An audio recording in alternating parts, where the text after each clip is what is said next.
sometimes in real estate, we struggle to talk about housing temperature changes. There's like this rosy bias, like, hey, I can only say that the market's hot.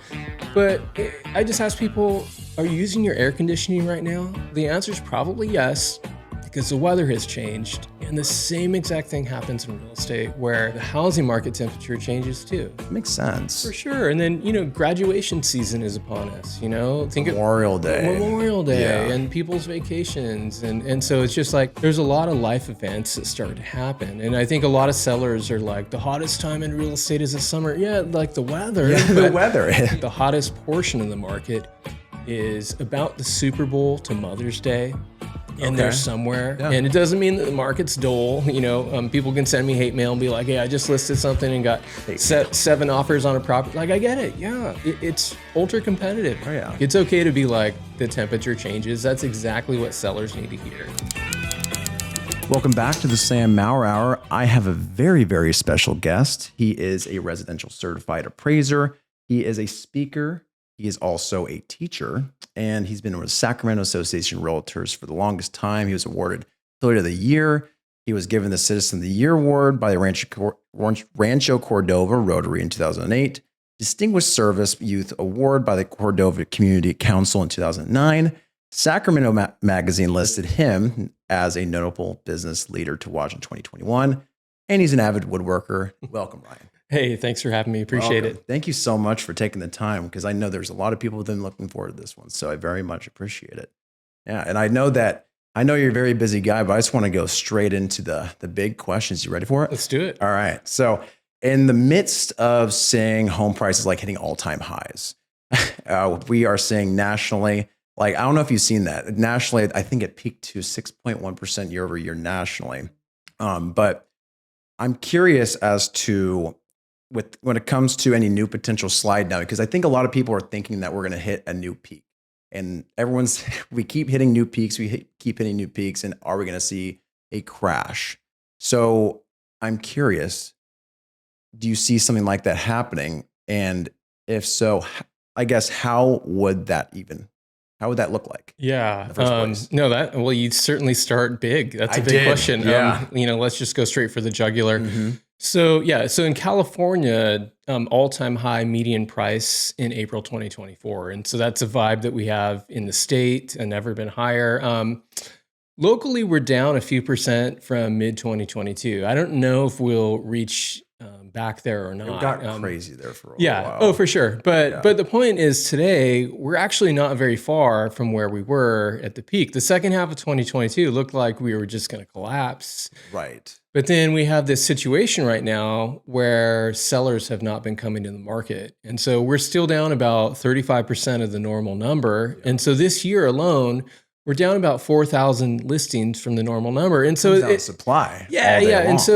And that's kind of what's made the market competitive, to have everyone sitting. Now, this year, people aren't sitting as much as last year. And so there's a little bit of relief, but it hasn't been enough to change the market. And so I say it like this all the time. Like, we've had a volume crash for sure in real estate. Like, no mistaking. Putting it. Yeah. Every real estate professional knows. They're like, it's hard to pay the bills. What's Ubered, I've never heard of more part-time jobs in real estate industry right now. For sure. And you got to feed their family at the end of the day. I know a lot of people who have been really successful in real estate, and they're kind of looking around going, hey, what do I need to do to make ends meet? Especially how they position their lifestyle. You never know how many kids they have. For sure, man. And I don't, the last housing crash when prices really tanked, I sold everything I could in my house because I needed to. That's why I don't have a baseball card collection anymore. You had a baseball card collection? I had such awesome cards, but you know what? Man. At the time, it was like way more important to pay the mortgage. It's just, it was survival. Though, you don't get buried with your cards, or if you do, you're a weirdo. But but the thing is, I was going to say, yes, we've had a volume crash, but it would be normal in a market to also see a price crash with that. It's just, but what we basically have is a low number of buyers and a low number of sellers competing right now. And there's not really a mechanism in place to release a lot of sellers into the market. And so we need, I think, more of an imbalance for prices to really go down. Now, economic carnage, could we have things ahead that affect the market? Absolutely. It's just, that fundamental It just thing, like, happens so slowly. It doesn't just happen. Even with '08, it started in like early, at the end of 2005, beginning of 2006, we started seeing defaults, yeah. And right? so, it took a little bit of time, about a year and a half for prices to really drop. But yeah, in '05, I mean, the summer we went from about 2.5 months of supply to 8 months by the next year. That's And so crazy jump. supply like changed dramatically, but then prices just started to tank in 2007. Supply's here, demand's here. Yeah. Got to find an equilibrium somehow. For sure. But right now, we've got 2 years under our belts already. And so a lot of people look and they're like, hey, the trend changes. Volume trend happens first, where volume shrinks and then prices change. But we've got 2 years already. In a normal market with those 4,000 extra listings this year, it would be a much different dynamic. Is that all of California? No, just Sacramento region, 4 local counties. And so, I don't know the all California number, but it's, it's like tri-county wise, like, cause I know you don't do every county, but I know you look at Placer and Sacramento the most, and a little bit of El Dorado. Yeah, so that stat really, Sac, Placer, Yolo, El Dorado, when I refer to the region, that's what it is. And so down about 35% with the number of new listings hitting. So is that year over year? Year over year. It's been very consistent so far this year. Okay, gotcha. And so a little bit better than last year. But it's just like this year we have about 5% more sales happening, which is awesome news. It's just we're still missing about 33% of the sales. But the total number is really not that big in the first place. So was 5% would be like exactly 10, 20 more. Per county, maybe. For sure. I mean, honestly, it's like about 250 sales when you look at 9 counties. And so it's not enough. Divide that among 10,000 agents, right? That really puts into perspective and scarcity. Yeah, it's tough because like you want to put that in your perspective. Like everyone wants to have that positivity of like, there's plenty of business to go around.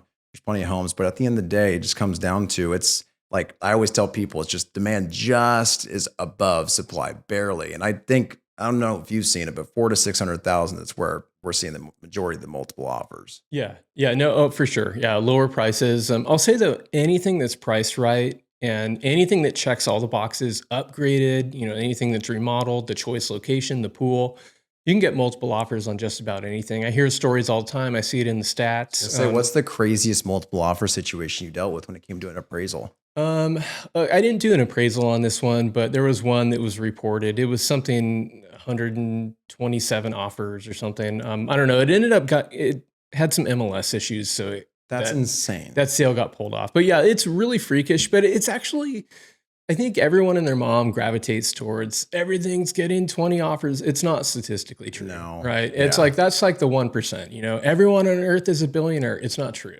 It feels like it when, you see everyone flexing on, X or whatever social platform, but that's not how it is. Yeah, no, I wouldn't say so. And it's really, I think it just comes down and it's a bummer, but I mean, well, we always know first-time homebuyers are always buying. That's pretty much I think year over year, we're up 6% with first-time homebuyers, and investors, I think it's 6% lower, which makes sense. Cash flow is a lot unlikely per se.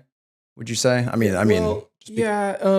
So the stats from, say, John Burns Real Estate Consulting, about a quarter of the market in Sacramento is investor. Now, that could be flippers, buy and hold. That's a lot bigger than I thought. Yeah, typically it's around 20% or so. Their stats actually show a little bit more, but I kind of want to see how the year pans out. But it just shows that, like, even if you go conservative, 1 out of every 5 deals, kind of makes sense, though. I talk to builders. There's still people from the Bay, parking money and new construction. And it's just, there's a sliver of the market where that's going to be. It's not like the big, bad investment funds, though. And I think that's where everyone goes online. They're like, hey, man. BlackRock's, the Vanguard's buying all. They're buying everything. It's like, no, they're not. They're not buying locally. They're buying more on the East Coast and in other places. It doesn't make sense to buy right now, just with rents and prices. And from a large scale perspective. Yeah. So they're sort of on pause locally, but they would pounce if the numbers worked. Don't get me wrong. Because it's not necessarily all about cash flow too. I mean, appreciation is definitely a factor. I would say.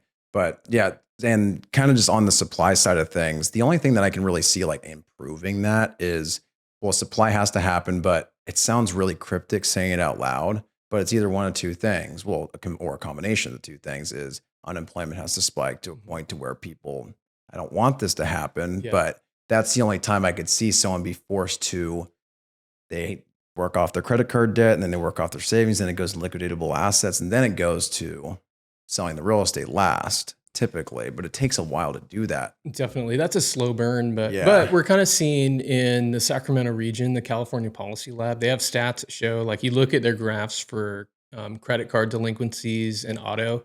I mean, they're both above pre-2020 normals. And so Wow. they're not like 2009, 2007 levels. Okay. Yeah. But you can kind of see it heading in the wrong direction. Unemployment's heading in the wrong direction. And so, I'm not a doom and gloom guy. I'm not a rosy guy either.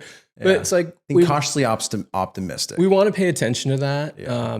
But the truth is, some people are going to need to sell. Like, short sales hardly exist in today's I know, market. I can't find, people call me all day long asking, yeah. like, buy one, like, I would buy it if I could. For sure. But I will say the ones that have occurred this year, about half of them, these were people who bought in 2022 or so, and they're probably in a negative equity position, not quite back up to the peak. A lot, VA, FHA, very little money down. Yeah. But again, I mean, this is less than 1% of all sales locally are distressed, and the number of sales is so low, and so it's like that perspective. 1% of a low number already is very low. Yeah, So, for sure. Yeah. And that consumer debt, that'll be interesting to see how that played out. Cause I think I was reading it was like 184 billion we're at right now across all consumer debt, which is pretty crazy to think about. So yeah. I think it's just, I don't see, like, I'm kind of in that corner where it's like, I don't think we're going to see any sort of sharpness. We don't see an instrument to be able to pop any sort of real bubble. There's a few things that can affect it long term to see like correction, in my opinion, but I don't really see like a crash. Yeah. I mean, look, nobody knows the future. I'm not perfect. And, nobody knows. But we look and there's red flags there.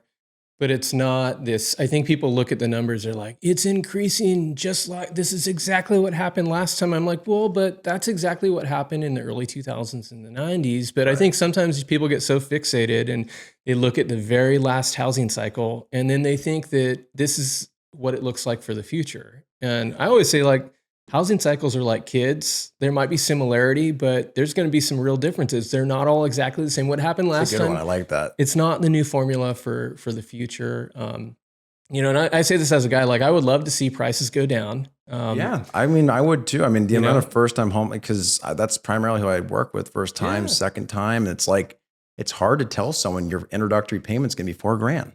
Exactly. It's crazy. It's healthy when people can afford the market. And, and so it doesn't do anyone favors to be like, hey, look at this equity I have. Like, if you're not doing anything with the equity, you're just sitting on it. What good is that? What good is it? Yeah, exactly. Because that's most people's retirement, I would say. Yeah. What would you say is like ideally to get like to healthy? What's like a comfortable inventory amount? Like 4 months?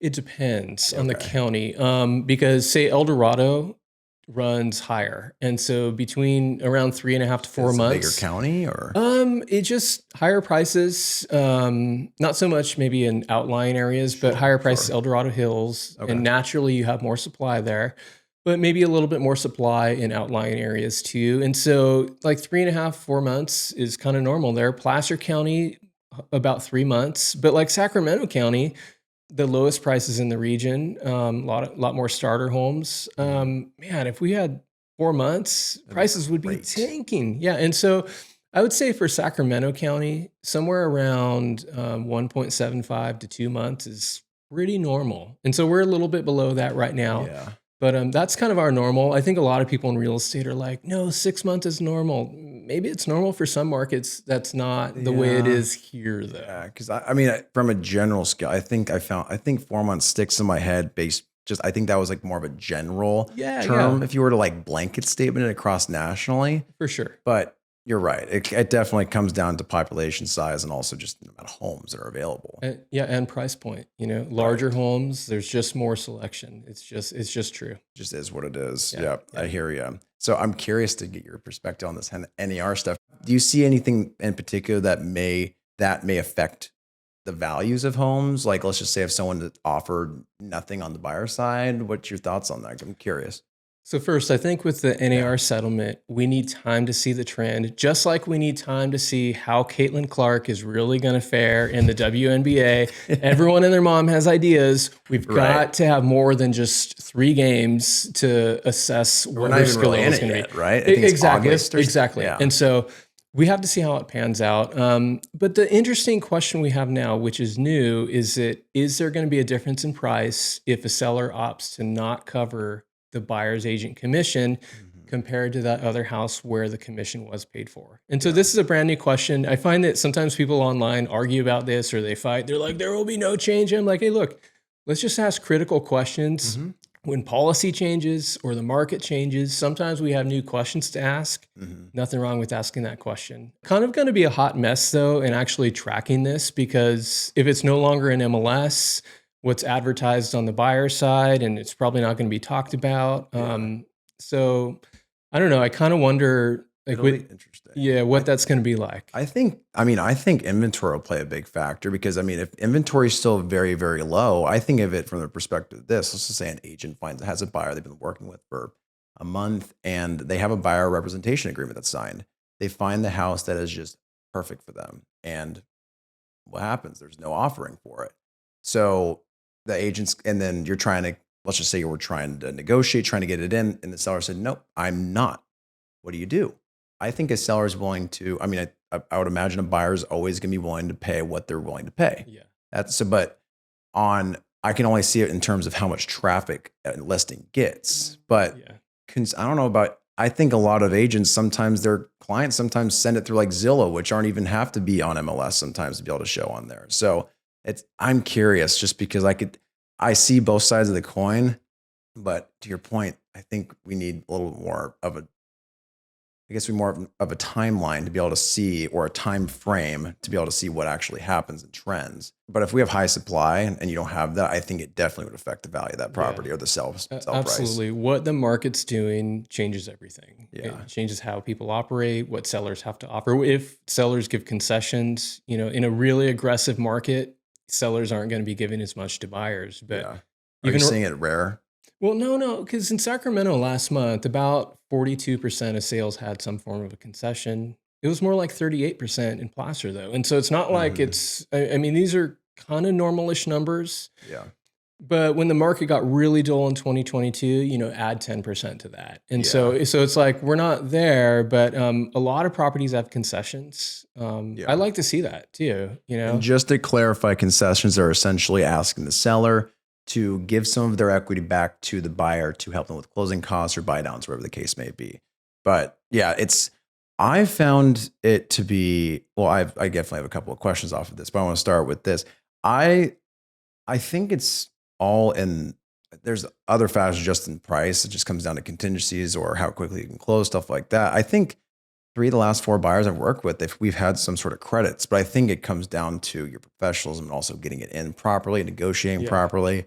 But I'm curious on how you assess value when there's a concession, especially a large one, and you're trying to compare sales prices. And how do you differentiate between, because obviously if you're asking for $405,000, you say, hey, I'm going to give you a $405,000 offer, but I'm asking for a $5,000 seller credit. You're essentially giving a net offer price of $400,000.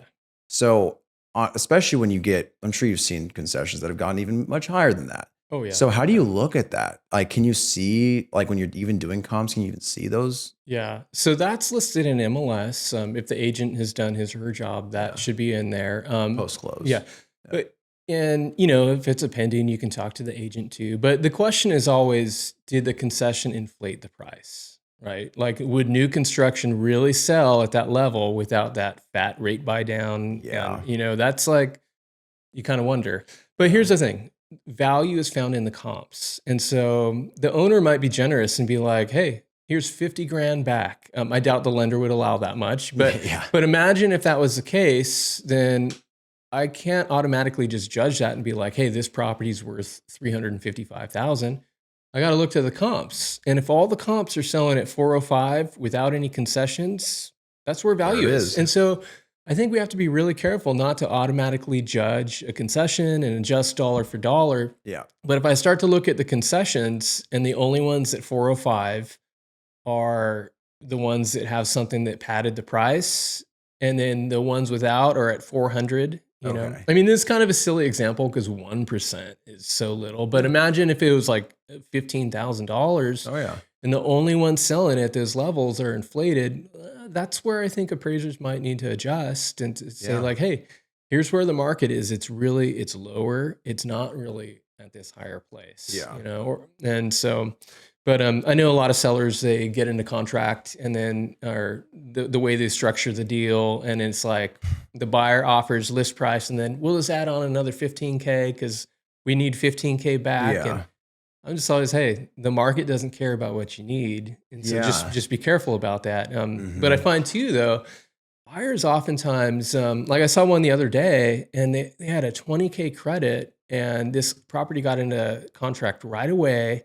There were 3 offers, and I called the agent, and I was like, "What happened here?" And he said, "Sure enough, during the investigative period, they found some minor repairs, asked for 20K back, and then the seller's in a position where they're like, we need to close." Yeah. And so Kind of back that up against the really wall a little worked in bit. their favor, but it's not like I wouldn't look at that and go, "Hey, this property closed at 550. It was inflated by 20,000." Like it really might not have been at all Yeah. if the comps are selling at 550. The buyer just, I think, had a great agent on his side, Yeah. and they negotiated. But I find that that's how it goes in a lot of cases. I don't know if you see it that No, way. yeah, where- that makes me feel a lot better actually, because that's exactly the way I approach it with all the agents I work with. It makes a lot of sense because you want to be able to give a seller the price they would want. You don't want to waste their time. So you want to be able to be highly communicative with the listing agent, tell them what you're trying to do, and then on our side, do a real comp breakdown to make sure that the value is going to be there, because it comes down to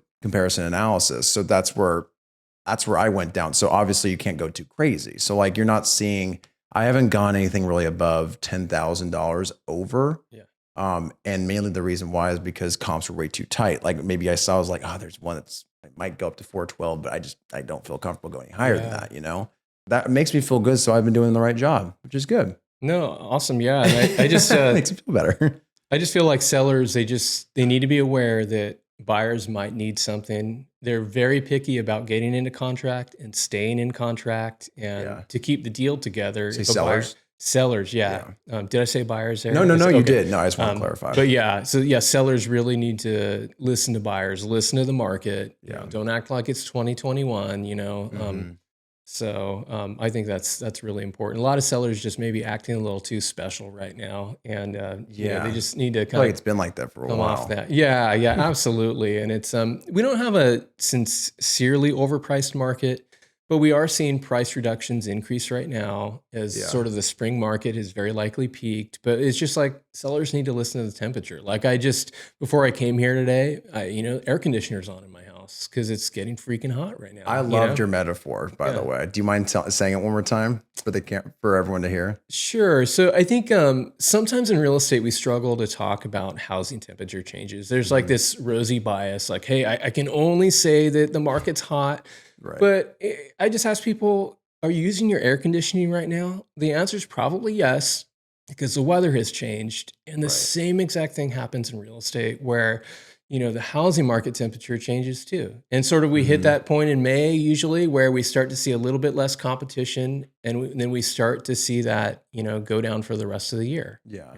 Because you see people, springtime, everyone wants to get outside. People want to start moving around. But when it gets too hot, then people are just like, they go back inside and they start using their AC. It makes sense. For sure. And then, graduation season is upon us, think Memorial Day and people's vacations. And so it's just like, there's a lot of life events that start to happen. And I think a lot of sellers are like, the hottest time in real estate is the summer. Yeah, like the weather. Yeah, the weather is. It's like it bakes in Sacramento. Yeah. It's ridiculous sometimes. I always wonder if people who move from the Bay Area, I'm like, hey, did you come during the summer? Right. Like, I hope so, man. Yeah, right. Exactly. So, but yeah. And so it's really, the hottest time is typically somewhere between April and May. Or like, I think like the hottest portion of the market is about the Super Bowl to Mother's Day in there somewhere. Yeah. And it doesn't mean that the market's dull.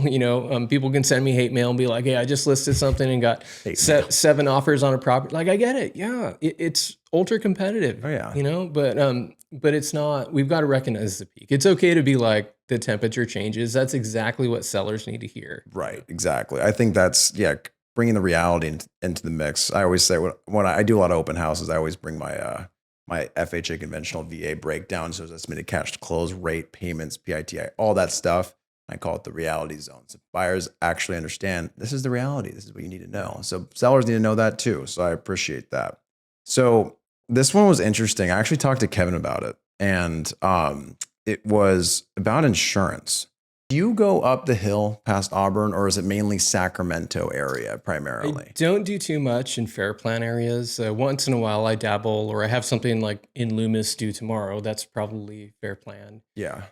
But yeah, not too much in outlying areas. You may have a take on this, but for one, I've been seeing a lot more inventory pop up in the up in the mountains, especially like the Lake of the Pines and Auburn, places like that. And agents are starting to talk about how they need to be pricing that into their property. I mean, to me, it makes sense. It's predicated on payment. So I think during 2021, that was sort of the glory days of migration. People did not care about insurance or anything. They're like, it's so cheap to borrow money. I'm going to go wherever. I'm going to work from home.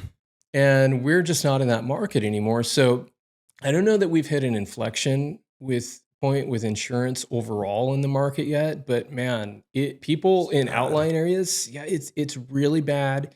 Yeah. It has to be baked into the price. If they're like, it's going to be $800 per month, that's really heavy. And I think that this really starts to affect people on a fixed income.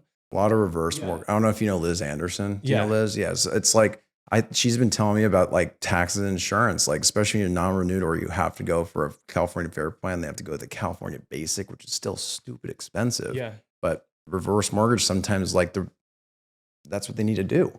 Yeah. It's a bummer. This is a real issue. This is a glaring market trend. I don't know that it's affected a lot, like prices substantially in a lot of areas. It could very well be in Nevada County and in outlying areas.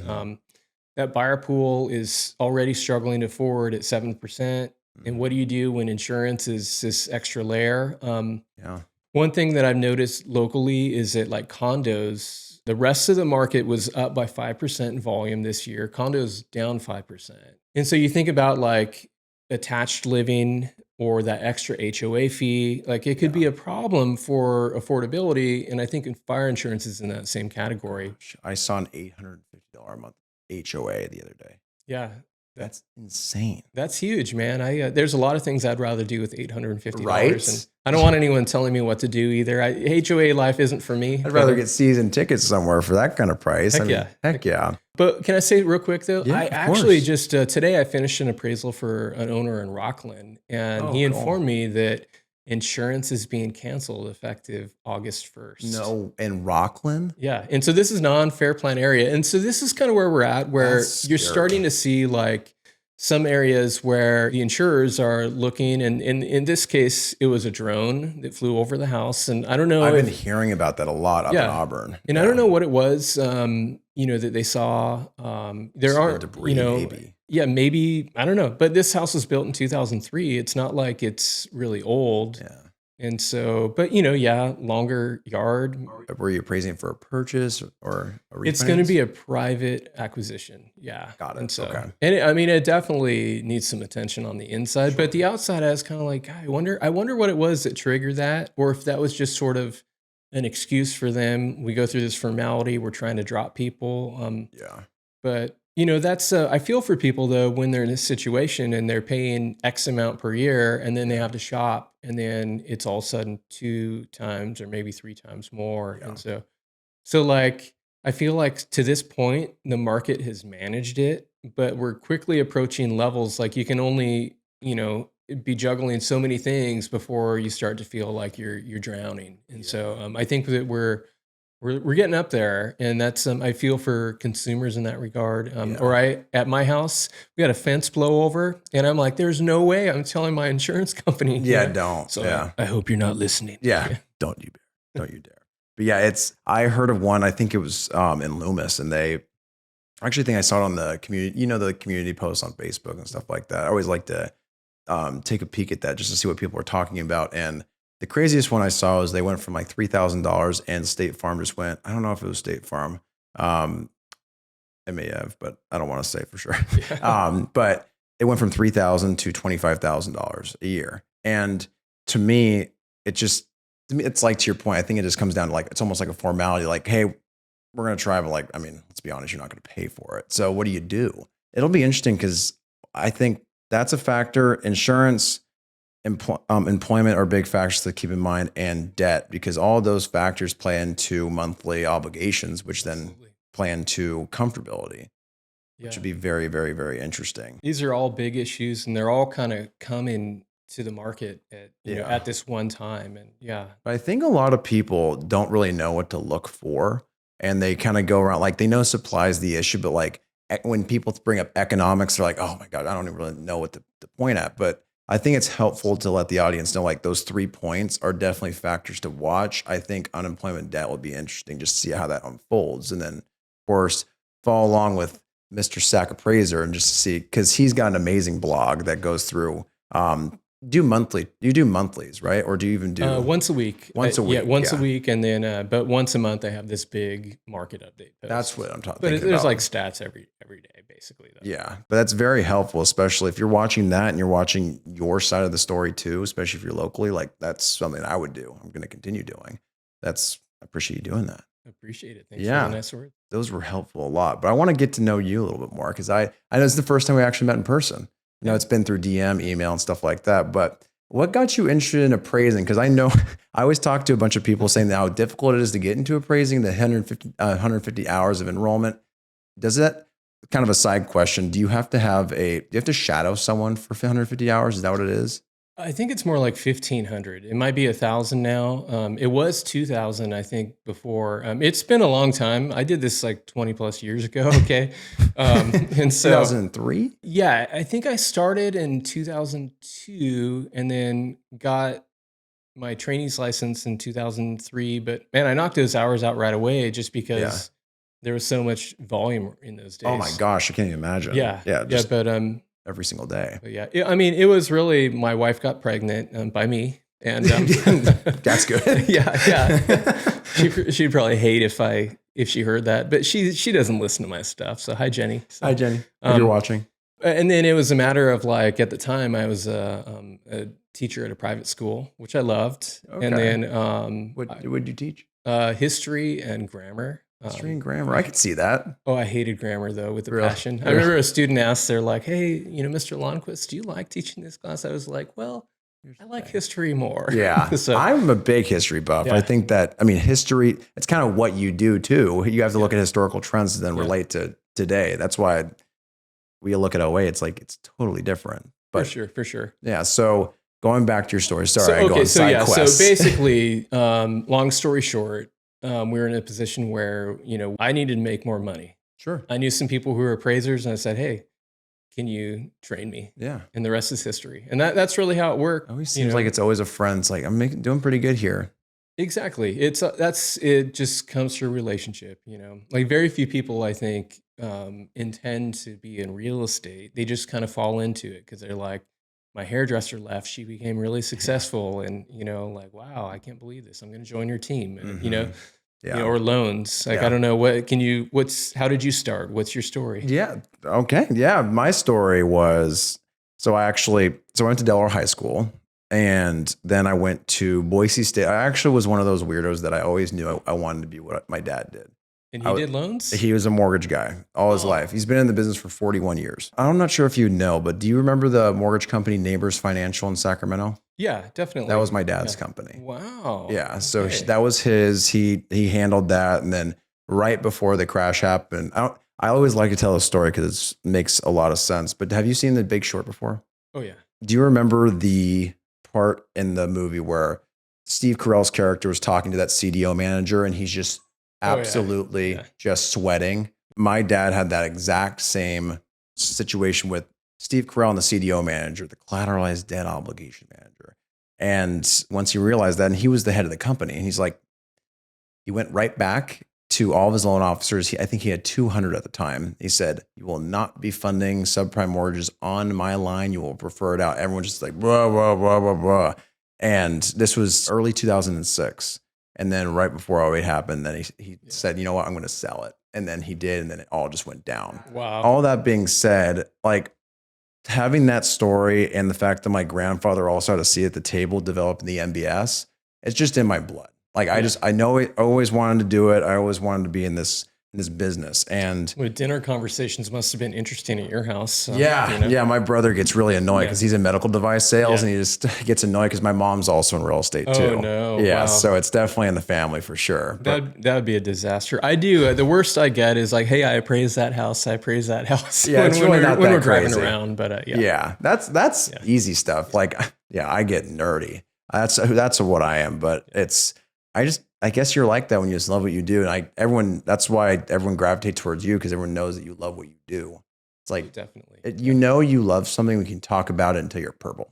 I always say that, but yeah, it's so the reason, so I went to Boise State, and then I went for marketing. I knew I was going to be having to market myself. So I went that way, and then graduated in 2016. No, actually 2020. I graduated high school in 2016. Yeah.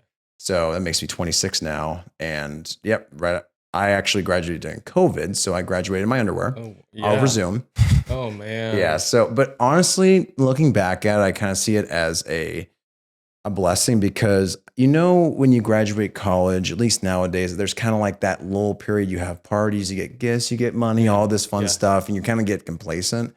I didn't get any of that. Yeah. So I kind of hit the ground running, got both of my licenses right out the gate. Awesome. Because we're a mortgage brokerage in the DRE, so I have to have both the DRE and NMLS on my real estate license and my loan officer license. So yeah, and then from there, got fully licensed by that summer, and then went into the real deal training with my dad. So that's really history. Cool. I love that he kind of taught you the ropes and in your blood. That's very, really very cool. blessed. So don't get many people that have been in every avenue in terms of lending. Yeah. It's like on the wholesale side, the direct lend, like he used to work with Guild and then Big Valley, but he was also his own broker, all of that. So it's kind of nice to be able to see and understand what happens after the loans actually originated.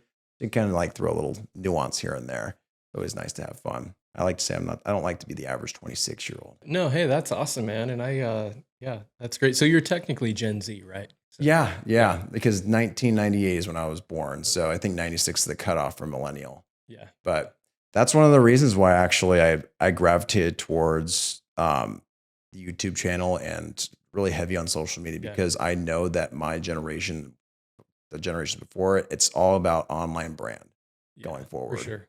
And you've done a great job doing that, for sure. No, I appreciate it. And I'm a fan of Gen Z.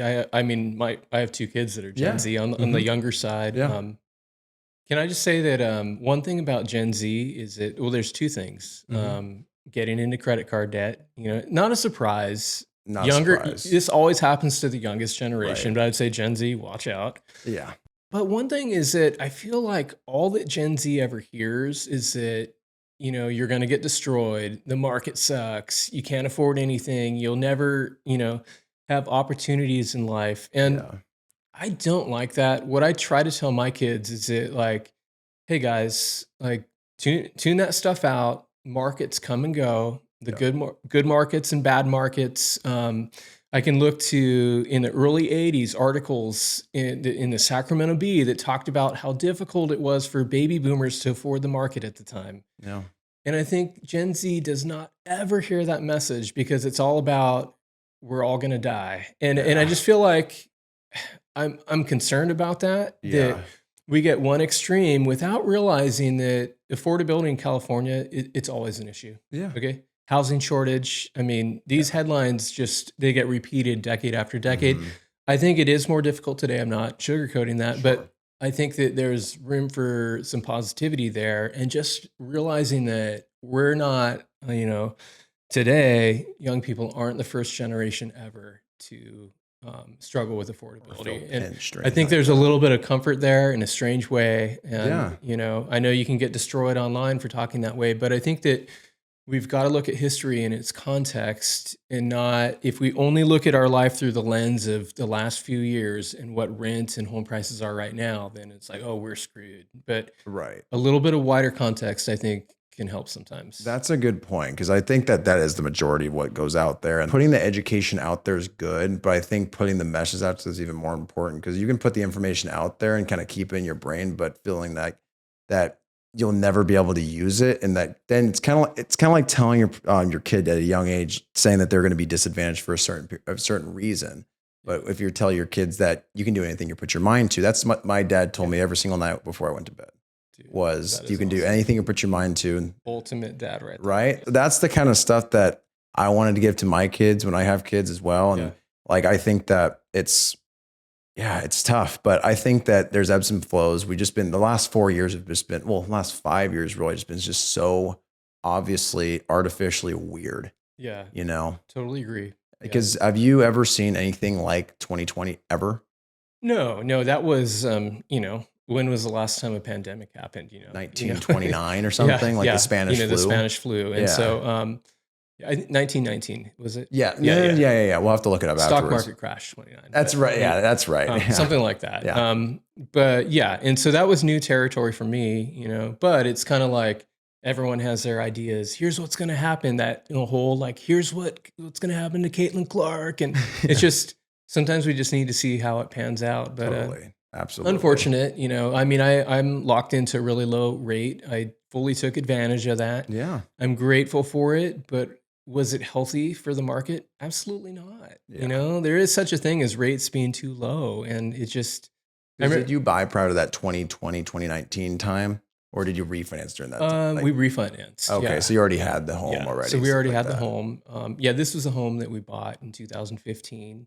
That's a healthy time. Yeah. And so, so I feel really, really fortunate, and there's no complaining here at all. But for the sake of the market, I look at that and go, yeah, that wasn't healthy. Right. Because now we have all these sellers sitting and these buyers sitting, and that's not the dynamic that we want to see. I don't want that for my kids. I don't want that for anyone, and so, but I don't get to control that. So, yeah, I think it's inevitable. Things change all the time. They do. And sometimes it takes longer than others to do it. And I think there will be a little bit of an ease, but we'll just have to see. I think it just comes down to paying attention and trying to drown out the noise. Yeah. I would say try and if you can find like 2 to 3 people like that you can trust to listen to, that's huge. Because if you just start letting everyone in, you're just kind of get bombarded with throwing some crazy stuff out, putting the negativity in the forefront of how you live your life, which is just not a great place to be at all. And there's just, in real estate, there's the rise of doomerism. I mean, really in just about everything, where it's all going to crash. We're all going to die. We're destined for destruction. And it's just like, I don't listen to anyone like that, because they're selling fear. They're trying to get clicks, and there's no integrity in there. And when someone says, and every single year, here's what prices are going to do, and then they're wrong. Eventually they're right. And they're like, look, I'm a prophet. And I just can't get behind that. No, I am not down with it. I don't follow anyone on Twitter that promotes housing doom. And, I see their tweets and the algorithm still, but I'm just like, what you're doing, there's an agenda there. And you don't know who's behind what when it comes to throwing those specific for sure, man. Like I'm not, let's just avoid the agendas. Yeah, either way. Yeah. And talk to people in real life, what we're doing right now. Yeah. Like actually have real discourse, not just online. You saw a video and that's all you can do is just regurgitate what you saw on TikTok that was gloomy and gloomy. I get that all the time as a mortgage guy, because it's just, I deal with majority first-time homebuyers, Gen Z and millennial, and that they consume a lot of social media. So it's interesting the objections I sometimes have to get over, which is fascinating. No, it just shows how powerful the narrative is. And so that's where it's like we have to sift through that and go, well, where is truth in the midst of what this person's saying? Or there was this really viral video this last year about 44% of all sales are, big investment funds. BlackRock is buying everything. And that number is really less than 1%. Yeah. But this video has been quoted by Congress members online. I was trying to I saw the video and I tried to find articles that were talking about this. We're trying to find data, even looked in your blog or just read. I could not find anything that really, I could see that during 2020 when things were really cheap. Yeah. maybe, but I don't even think it was to that high Yeah. of degree. No, it wasn't. And it's not to sugarcoat that trend. I have strong feelings about all that, but Sure. Yeah. but it just shows that They're probably just yeah, very similar, but yeah, yeah. the power, it shows the power of a narrative to, someone says something and people believe that it's true, and then they believe that they don't have any hope, and then they start living their lives in that sort of way, and that's not a mindset to embrace, especially when it's actually not statistically true. That's the unfortunate part, where I think that there can be some carnage, and it just perpetuates this doom cycle and depression and just feeling Mhm. hopeless. And I'm like, you know what? It is really hard out there, but don't let that stuff affect you when that stuff is not actually true. So Totally. Yeah, I think it pays to be an analytic sometimes, yeah. for sure. For sure, man, for Yeah. sure. So anyway, off my soapbox, but that Good. it's really important to me. Housing data and mental health, they intersect, and I see it all the I never time. even And thought about that. yeah, and I think that there's just nonstop information today, which is both good and bad. Yeah. you know, it can be treacherous, or even for real estate professionals who are just obsessing over the market every single day. And Mhm. hey, guess what? There might not be something new to say today compared to yesterday. Yeah. And like we need Gosh, we yeah. need time to see the trend, I know. be objective. Yeah. Here's what's going to happen exactly, and then it's like everyone and their mom has basically been wrong about mortgage rates, especially. I know. I do a lot of lender reports at Yeah, PCAR, like up in Auburn and Rockland, and it's sometimes where it's like I'll do one 2 weeks in a row. I'm like, there's not much to report. yeah, There's not much difference, just because it's just like thing people talk about these crazy things happening, but I'm looking at the reality of what's happening. It's like, well, CPI data hasn't come out, jobs report hasn't come out, and no new other data has come out. Well, I don't, rates yeah, are flat. I don't yeah, know what to say here. Like, stay positive, yeah. guys. And that's all you For can sure, really man. do. Like, you can't, Yeah, like, yeah, I'm always a big proponent of, you are a product of your own environment. And if you're in a company that's negativity, you're going to be negative. But if you're in a company that's yeah, positive, especially if you're family, that's why positivity is such an important yeah. factor. It has It's to like be it's like the only thing you can control is your mindset. Yeah, 100%. it's easy to do on paper and difficult in real life, but it's still true, though. You'd have to practice it, I think. Yeah. I know you do speaking events and you're very, very positive, but if you were to give a piece of advice to even just a first time homebuyer, second time, or just a general person that's looking to get into the market at all, what would you tell? What would you let them know? Real estate it's about the prices and affordability. Make sure that you can afford, be comfortable with the payment, but Yeah. also, you know, pay attention to your lifestyle. Where do you want to be? Who do you want to do life with? Where do you want to live? What is your lifestyle mandate? There's not just this one perfect moment for everyone to enter the market. No. Otherwise, we would look at 2012. That was a perfect moment. No, no, it was really 2000. And no, Right. no, before that, it was really 1991. And and Yeah. um, and so at some point people just need to look at their lifestyle and go, what is my lifestyle mandate? And then enter when it makes sense for your lifestyle and your finances. Bottom line, Yeah. 100%. Don't let anyone talk you into anything. Investigate, and be patient for the right house, especially in a high rate environment, Yeah. inflation, all that stuff. Hmm. Wait out for the right house, but be realistic too, because I think all the buyers are waiting for the good stuff right now. And so if Yeah. you're targeting the good stuff, so is everyone else. Yeah, that's the tough part. Like, Yeah, especially from a mortgage advisement standpoint, I'm the worst when it comes to sales because I'm not pushy. yeah, But I think it just comes because I feel for them. yeah, I'm in the same position. So I think you're absolutely. It has to be like you have to look at it from a long term comfortability standpoint. Don't get sold on the date the rate. You don't. There's no yeah, crystal ball around the corner, and we know when that things are going to happen. So I think that's a good reminder because for sure. everyone's trying to sell you on moving forward, Yeah, and it just comes down to if you feel comfortable now, and you depending on how the time frame yeah. you're going to be in that home. That's a factor, in my opinion, too. Absolutely. What are your Yeah. goals and where are your finances at? It's like you're leaving California next year. Well, don't buy a home right now then, Yeah. Don't worry And about it. You're so, fine. Yeah. or investing, like, do the numbers work here? Or maybe they work better in Tennessee, Yeah. And so it's just kind of like, I think you have to expand your horizons, look at things a little differently, get a little creative today with, Hmm. hey, here's what it costs. And if it's my time right now, then what can I do to help it forward? And really, and this is advice, I would say the same thing in 2012, 13, 14, 20, 21. I mean, and Mhm. so I just don't put any pressure on anyone. I'm like, you're a grown adult, make your decision. Don't let anyone, Yeah, pressure you.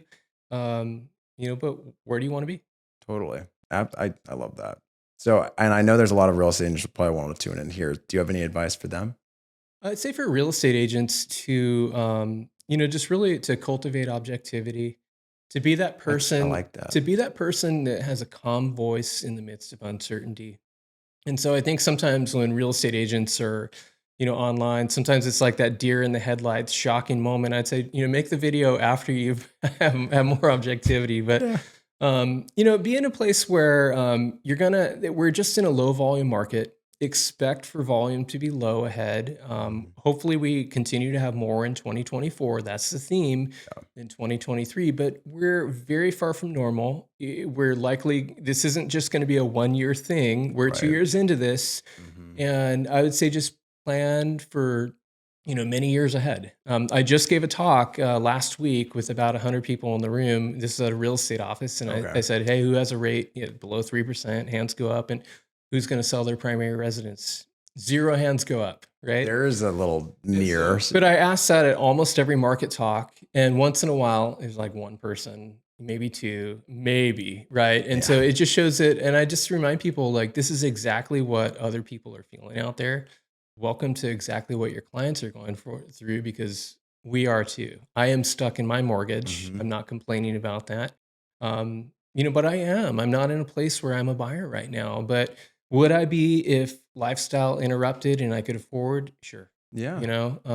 So I just say be objective, plan for low demand and low supply, and rejoice if something else happens. I think we gotta keep that mindset right, keep it Mhm. tight, cultivate that objectivity. That's just the most important thing right now. So Totally. It's like practicing the ability to have perspicacity for others, have the ability to have perspective of other yeah, people. that was Because a $10 word. I'm yeah, I know. impressed. At Good for me. 26, and oh my gosh. There we go. But yeah, I just can't thank you so much for being on. I know there's going to be a lot of people that are going to be taking notes through this, and I took some mental notes myself. And I think it just comes down to having positivity, and you remind me that a lot. And keep doing you, keep being you, because everyone loves you, and I'm just very, very honored to have you here because I learn a ton from you all the time. Thank So you. I appreciate it. It was really, really good to meet. So picking up good vibes from you, and yeah, yeah, let's do this again. let's So play I some really appreciate pool. it. Let's play pool. Absolutely. Okay, Awesome, great. Ryan. Thanks, Sam. Appreciate you.